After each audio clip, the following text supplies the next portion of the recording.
पूरी दुनिया में एक नई आवाज गूंज रही है, जैन जी की आवाज। ये आवाज नेपाल की सड़कों पर गूंजी तो तख्ता पलट हो गया। अब ये आवाज अचानक फिलीपींस में सुनाई दे रही है। राष्ट्रपति मार्कोस जूनियर के खिलाफ हजारों की संख्या में छात्र सड़कों पर है। फिलीपींस के भारत के साथ बहुत अच्छे संबंध है और चाइना के साथ उसके संबंध तनावपूर्ण है।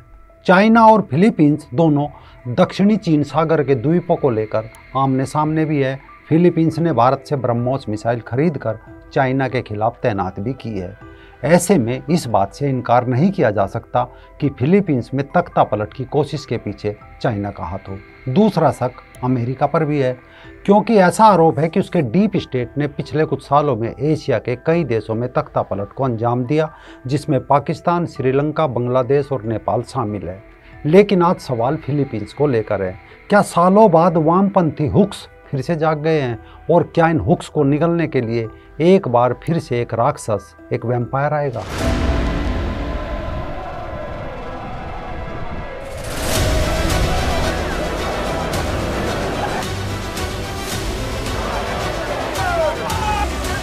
नमस्कार दोस्तों, मैं राजीव चौधरी। अक्सर कहा जाता है कि विकासशील या गरीब देशों में सत्ता वहाँ की जनता नहीं बल्कि बाहरी ताकतें तय करती है। लेकिन सवाल ये है कि ये ताकतें खेल कैसे खेलती है। आज का एक किस्सा फिलीपींस का है। वहाँ के वामपंथी हुक्स का है जो वहाँ सत्ता पलटने को खड़े हो गए थे। साथ ही किस्सा है एक भूत का, एक वैम्पायर का, एक राक्षस का भी, जिसने दशकों पहले अमेरिका के इशारे पर फिलीपींस में तख्ता पलट होने से बचाया था। 1950 का दशक था, शीत युद्ध का दौर था। फिलीपींस को अमेरिका से आज़ादी मिल चुकी थी, लेकिन वहाँ पर एक ज़बरदस्त आंतरिक संघर्ष चल रहा था। एक तरफ थी अमेरिका की समर्थित सरकार, जिसके राष्ट्रपति थे रमन मैग्सेसे, जिनके नाम पर आज प्रसिद्ध पुरस्कार दिए जाते हैं। दूसरी तरफ थे हुक बाला हाप, एक शक्तिशाली कम्युनिस्ट गोरिल्ला दल, जिसे हुक्स कहा जाता था। द्वितीय विश्व युद्ध के दौरान जापान से लड़ने के लिए इसे रूस और चाइना समर्थित इस कम्युनिस्ट गोरिल्ला दल का निर्माण किया गया था। ये हुक्स किसानों और मजदूरों की एक पूरी फौज थी। इनकी ताकत का अनुमान इस बात से लगा सकते हैं कि दूसरे विश्व युद्ध में हुक्स ने जापानी सेना को धूल चटाई थी। लेकिन आज़ादी के बाद उन्होंने महसूस किया कि नई सरकार अमेरिका के इशारे पर चल रही है, तो हुक्स ने फिर से विद्रोह शुरू कर दिया और फिलीपींस को एक कम्युनिस्ट देश बनाने का लक्ष्य रखा। 20-25 हज़ार के इस हथियारबंद गुट से सरकार भी खौफ खाती थी। एक रात फिलीपींस के घने जंगलों में हुक्स विद्रोहियों का एक दल सेना पर हमला करने जा रहा था। तभी उन्हें एहसास हुआ कि उनका सबसे पीछे चल रहा साथी गायब हो गया है। चौकन्ने होकर उन्होंने इधर उधर ढूंढा तो देखा एक डरावना और हैरत अंगेज नज़ारा। उनका वो साथी एक पेड़ पर उल्टा लटका हुआ था। उसके गले में दांत के बने 2 शार्प निशान थे, जिनसे खून रिस रहा था। इस नज़ारे से उनके होश उड़ गए। डर से कांपती आवाज में उन सब के मुंह से एक शब्द निकला, आसवांग। आसवांग फिलीपींस की लोक कथाओं का एक डरावना राक्षसी जीव था, एक तरह का वैम्पायर जो अंधेरे में शिकार करता था। अपने लंबे दांतों से लोगों के खून पीता था और रूप बदल सकता था। लोगों का मानना था कि जहां आसवांग हमला करता है वो पूरा इलाका बर्बाद हो जाता है। आसवांग का डर फिलीपींस के ग्रामीण इलाकों में विद्रोही गुटों में फैल चुका था। 20-25 हज़ार के आसपास हुक्स, जिनके पास हथियार भी थे, पर वो आसवांग के नाम से थर थर कांप रहे थे। ये घटना कोई एकाकी घटना नहीं थी, ऐसी कई घटनाएं होने लगी। एक एक करके वामपंथी हुक्स गायब होते और बाद में उनकी गर्दन में 2 दांतों के निशान मिलते। लेकिन सवाल ये था कि आसवांग सरकारी फौज के बजाय सिर्फ विद्रोहियों का ही खून क्यों पी रहा है? ये कोई सामान्य जंगली जानवर था, वैम्पायर था, या फिर ये कोई और ही खेल चल रहा था? पर खेल कुछ अलग था। दरअसल 1950 में अमेरिकी एयरफोर्स का एक अफसर था, एडवर्ड लैंसडेल। फिलीपींस आया था। दुनिया की नज़र में लैंसडेल रमन मैग्सेसे का सलाहकार था, लेकिन उनकी असली पहचान कुछ और थी।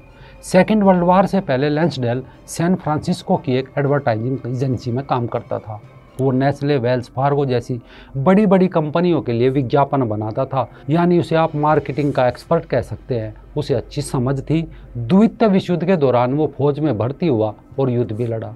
युद्ध खत्म होने के बाद उसे अमेरिका के सामरिक सेवा कार्यालय OSS में भर्ती कर लिया गया। OSS दरअसल वही संस्था थी जो बाद में CIA बनी। दुनिया की नज़र में जो लैंसडेल रमन मैग्सेसे का सलाहकार था, लेकिन असल में वो CIA का एक एजेंट था और उसे एजेंट के तौर पर ही फिलीपींस भेजा गया था ताकि फिलीपींस में चाइना और सोवियत यूनियन के बढ़ते कम्युनिस्ट प्रभाव को रोका जा सके। अपने मार्केटिंग के अनुभव के चलते लैंसडेल साइकोलॉजिकल ऑपरेशन में माहिर था। प्रोपगेंडा बनाने में नंबर 1 आदमी, यानी ऐसा प्रोपगेंडा खड़ा कर देता था जिसका कोई तोड़ नहीं होता था।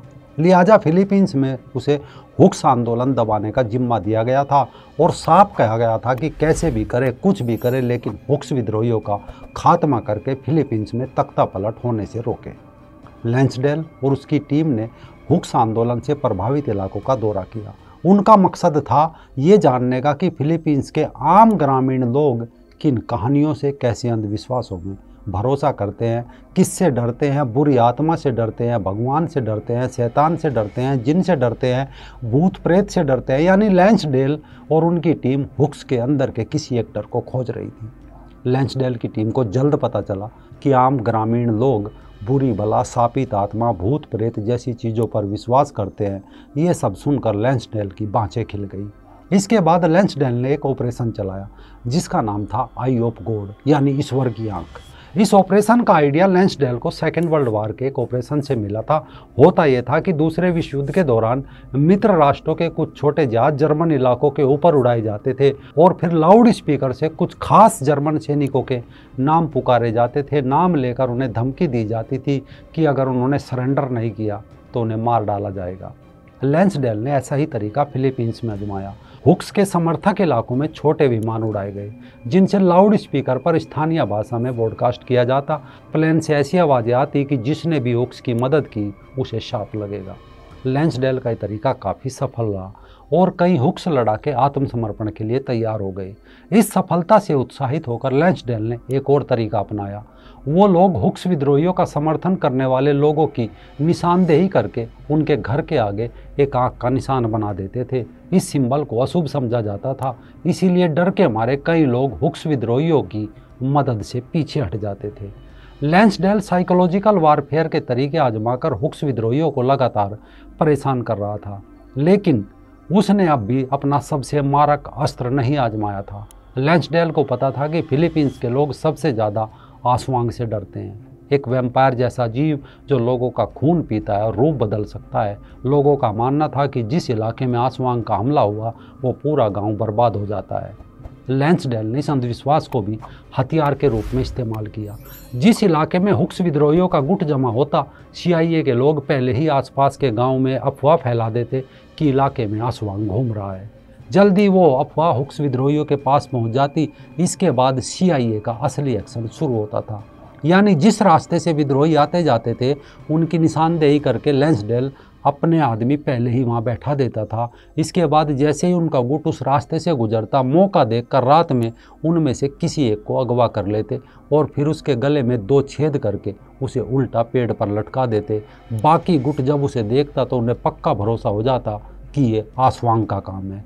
आसवांग का डर ऐसा फैला कि अगले ही रोज वो लोग इलाका छोड़ देते। लैंसडेल के अनुसार इन तरीकों से हुक्स विद्रोही लगातार कमज़ोर होते चले गए और जल्द ही फौज ने हुक्स आंदोलन को पूरी तरह कुचल दिया। हुक्स के बड़े नेताओं ने भी सरकार के सामने आत्मसमर्पण कर दिया। ये असली इतिहास का एक काला पन्ना है। एक सुपर पावर ने एक देश के लोगों की आस्था, उसके अंधविश्वास को हथियार की तरह इस्तेमाल किया। एक काल्पनिक राक्षस को असली जिंदा कर दिया ताकि अपने राजनीतिक हितों की रक्षा कर सके। हालांकि कुछ लोगों का ये भी मानना है कि असल में इस तरीके से ज़्यादा फायदा नहीं हुआ। हुक्स की हार की असली वजह अमेरिकी सैन्य मदद थी, लेकिन इसमें कोई शक नहीं है कि आसवांग के डर से उनके मनोबल को तोड़ने में बहुत बड़ी भूमिका निभाई।